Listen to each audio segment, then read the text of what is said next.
a Jeepin' with Cool Guy video. It totally makes your day. On tonight's episode of Jeepin' with Cool Guy, we're going to talk about wire harnesses.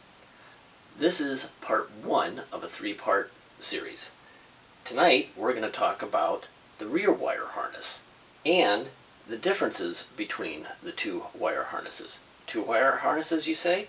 Well, there is actually a difference in the rear wire harness between the 76 to, I think it was 82 CJ7s, potentially CJ5s, and the 82 to 86 CJ7s. And to start with, the main differences really are the 76 to, I want to say 81 CJ7s had side marker lights on them, and they also did not have a dome light that was part of the hardtop. That was, I believe, from 82 to 86. There's just a couple discrepancies between the two different wire harnesses, but let's go through those and point those out. Let's start with the 76 to 82. I'm not 100% sure on that, but that's just what we're going to go with. I do know it's at least 76 to 80. This is the main plug that runs up underneath the dash. This runs down along the cowl and then goes right in front of the cowl support, and it is held in place by this wire clip. Goes along, or runs along the line of the driver's side to the tub plug that goes right in the back wheel well. There should be a hole for that, and this sits in there, and then the rest of it goes back into that back wheel well. The pink wire, connects to your sending unit, and this is the driver's side brake light.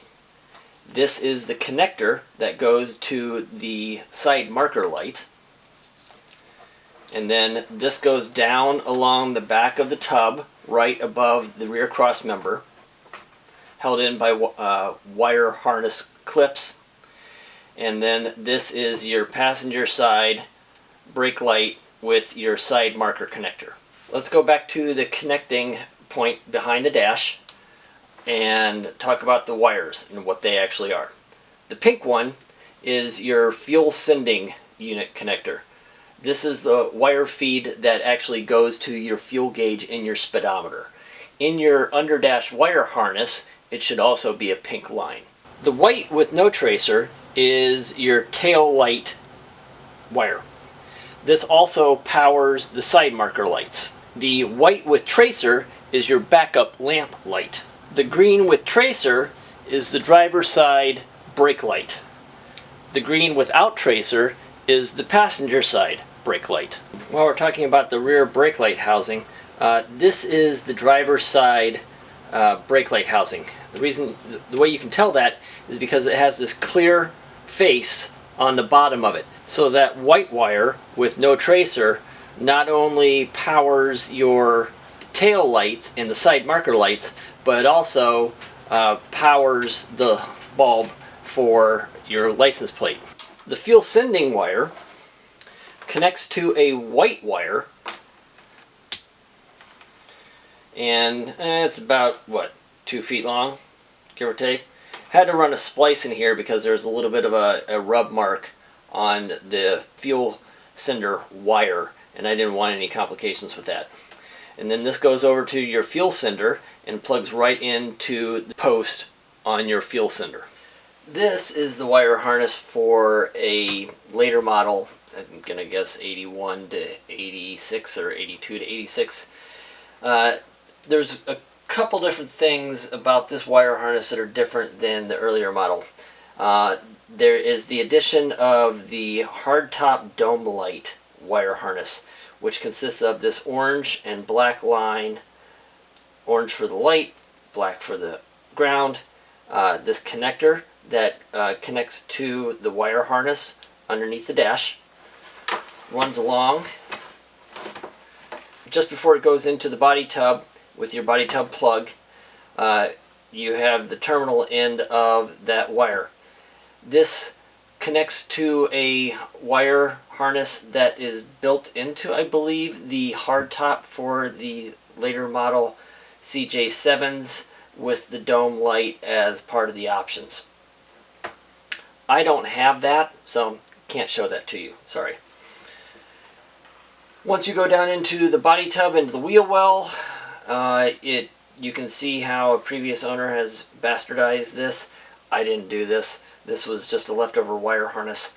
You have the fuel sending unit wire, but you'll notice that this plug is different than the earlier model.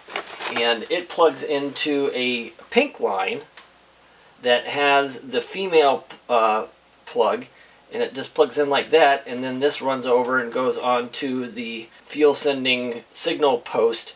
The wiring harness for the brake lights are practically identical, meaning that they have the white line with the tracer, the white, the green with the tracer, the green, and this is the passenger side wire harness for the brake lights.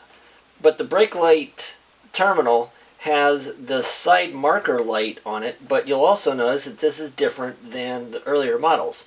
On the earlier models, you have the male end that plugs into the side marker light. I have a set of the original side marker light wires, which are these, and you can see how it has the ground line, which screws into the body tub, the ground itself, but it also has the female end that the other wire harness that I showed you earlier plugs into. So the later models apparently have side marker light options, but their plug is the wire harness for the actual side marker light would have the male plug that plugs into the female light.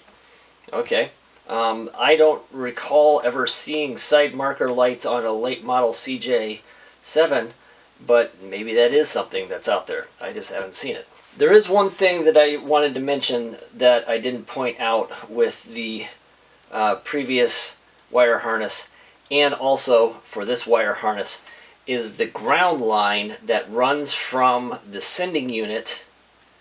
This plug goes right into the sending unit, and then the terminal end of it connects to somewhere on the frame. Right here is where the grounding wire mounts to or connects to the sending unit. This is the 20-gallon tank. This is almost the exact same configuration as the 15-gallon tank. The wire runs along here, got it inside the wire harness, goes along here and through. There's a hole in the cross member that the tank skid plate mounts to. I have ran the wire through that hole and then mounted it right here to the frame with a stainless steel screw. That way you have everything grounded from the sending unit to the frame.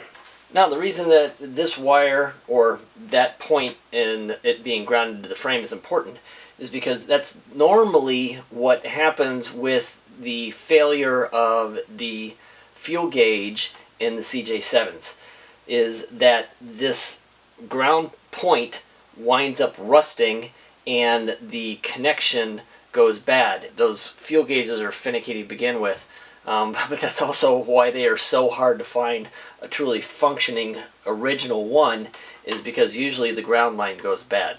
Alright, boys and girls, that's a wrap for tonight's episode.